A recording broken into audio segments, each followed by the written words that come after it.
দেখতে পাচ্ছ বাচ্চারা, যে পড়াটা আমি আমার বই ক্লাস শ্রেণী দ্বিতীয়। বাচ্চারা, তোমাদেরকে আমি এই ইংলিশটা পাখিদের সম্পর্কে কিছু পড়া আছে, এগুলো আমি তোমাদের বোঝাচ্ছি। প্রথমে যে কোনো পড়ার হেডিং পড়তে হয়। যেমন এখানে লেখা আছে see the pictures of the birds, তার মানে পাখিদের ছবিগুলি দেখো। তারপরেই বাচ্চারা ভালো করে দেখো, লেখা আছে রাইট দেয়ার নেমস, নামগুলি লেখো।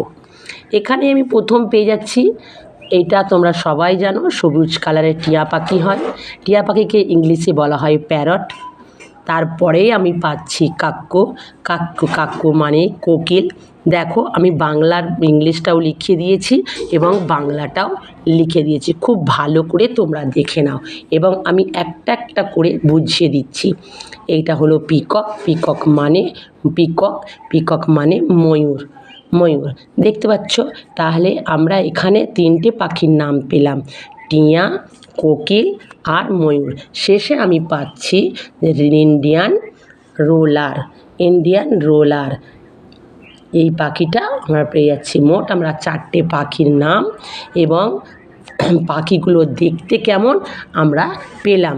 যেমন টিয়া সবুজ কালারের, কোকিল কালো কালারের, আর ময়ূর অনেক রকম কালার দিয়ে ময়ূর হয়, আর ইন্ডিয়ান রোলার লাল, কালো, আরও বিভিন্ন কালারের হয়। তাহলে আমি পাখি সম্পর্কে চারটে পাখি যেগুলো বলেছে, এগুলো আমি তোমাদের শেখালাম। আচ্ছা বাচ্চারা, আর তারপরে যে প্যাসেজটা আছে, এই প্যাসেজটা আমি তোমাদের পড়িয়ে শেখাবো। আমি চাইছি তোমরা ইংলিশটা খুব ভালো করে শেখো এবং খুব ভালো করে পড়ো। আমি কিন্তু বাচ্চাদের কখনোই কোনো পড়া ছাড়ি না, কিন্তু এই প্রথম আমি ছাড়লাম। প্রথমেই দেখো লেখা আছে ফিল ইন দ্য গ্যাপস, তার বাংলা মানে হলো ফিল মানে পূরণ করো, ইন দ্য গ্যাপস মানে শূন্যস্থান। তাহলে এখানে আমি লিখে দিয়েছি শূন্যস্থান পূরণ করো। তারপরে দিয়ে আছে use words from the help box, তার মানে use word from the help box, তার মানে হলো সাহায্যকারী বাক্স থেকে শব্দ নিয়ে ব্যবহার করো। এখানে প্রথমে দেখতে পাচ্ছ লেখা আছে কি বার্ডস হ্যাভ, তারপরে একটা শূন্যস্থান দেওয়া আছে। তাহলে এখানে তুমি পাচ্ছ হেল্প বক্স, এইটা হলো হেল্প বক্স মানে সাহায্যকারী বাক্স। এখানে প্রথমে আছে সিং মানে গান গাওয়া, বিক্স মানে পাখির ঠোঁট। দেখো বাচ্চারা, আমি প্রত্যেকটা ইংলিশের তলায় বাংলাটা খুব ভালো করে লিখে দিয়েছি, যাতে তোমরা ভালো করে বুঝতে পারবে। উইংস মানে ডানা, নেস্ট মানে পাখির বাসা।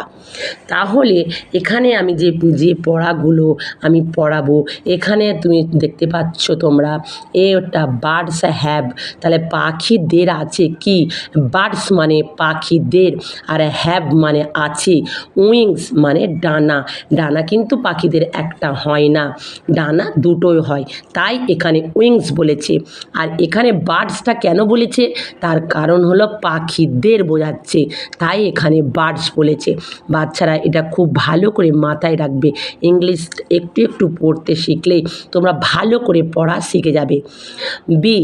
বার্ডস ইট উইথ বিক্স, তাহলে এখানে বার্ডস মানে পাখিরা, ইট মানে খায়, উইথ মানে দিয়ে, আর বিক্স মানে ঠোঁট। তাহলে এখানে কি লিখবো, পাখিরা ঠোঁট দিয়ে খায়। ক্লিয়ার হয়েছে? তারপরে নেক্সট হলো বার্ডস লিভ ইন নেস্টস, তাহলে আমরা সকলেই জানি পাখিরা কোথায় বাস করে, বাসায় বাস করে।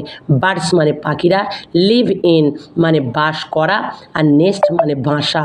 তাহলে পাখিরা কোথায় বাস করে, বাসায় বাস করে। পাখিরা কোথায় বাস করে, পাখিরা বাসায় বাস করে। ফোর্থ হলো some birds can sing sweet songs, মানে কিছু পাখি মিষ্টি গান গাইতে পারে। কিছু পাখি আছে তারা মিষ্টি গান গাইতে পারে। কিছু পাখি মিষ্টি গান তারা গাইতে পারে। ঠিক আছে বাচ্চারা, এই পড়াটা যে আমি তোমাদের পড়ালাম খুব ভালো করে বুঝে সুঝে তোমরা এগুলো এইভাবে ইংলিশ পড়বে। একদিন না একদিন জানবে তোমরা খুব সুন্দর ইংলিশ শিখে যাবে। ঠিক আছে, আমি রাখছি।